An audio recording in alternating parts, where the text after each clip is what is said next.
Hello everyone, দেখো আজকে আমি প্রথম বানালাম পটলের মিষ্টি।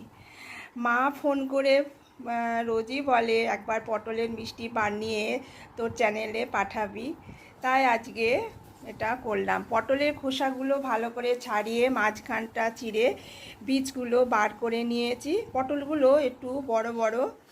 আর একটা সন্দেশ বানাতে হবে।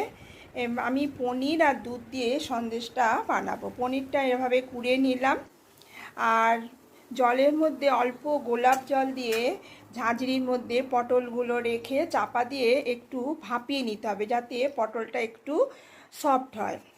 দেখো এখানে আমি একটা সন্দেশ বানাচ্ছি, দুধটা ঘন হয়ে এসছে। তারপর দিয়ে দেব চিনি আর ছোট এলাচ। পটলের মিষ্টির সাথে তোমরা এই কালাকাঁদের রেসিপিটাও শিখে নিতে পারবে।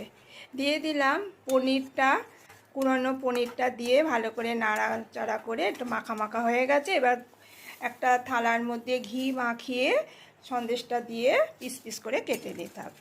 এবার পটলের জন্য এই একটা রস বানাতে হবে।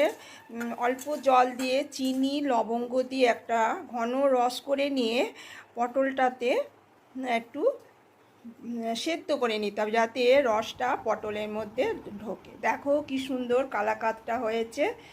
অবশ্যই কমেন্ট করে জানাবে কেমন হয়েছে এই কালাকাঁদ মিষ্টিটা, আর তার সাথে পটলের মিষ্টি। পটলটা মোটামুটি রসটা টেনে নিয়েছে। এইবার ঠান্ডা করে সন্দেশের পুর দিয়ে এইভাবে ভরে নিতে হবে।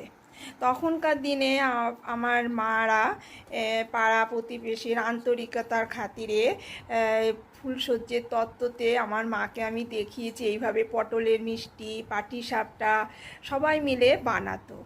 ইচ্ছা করছে মাকে খাওয়াতে, জানি মায়ের সুগার, তাও খাওয়াতে পারলে ভালো লাগতো। মা, থ্যাংক ইউ মা।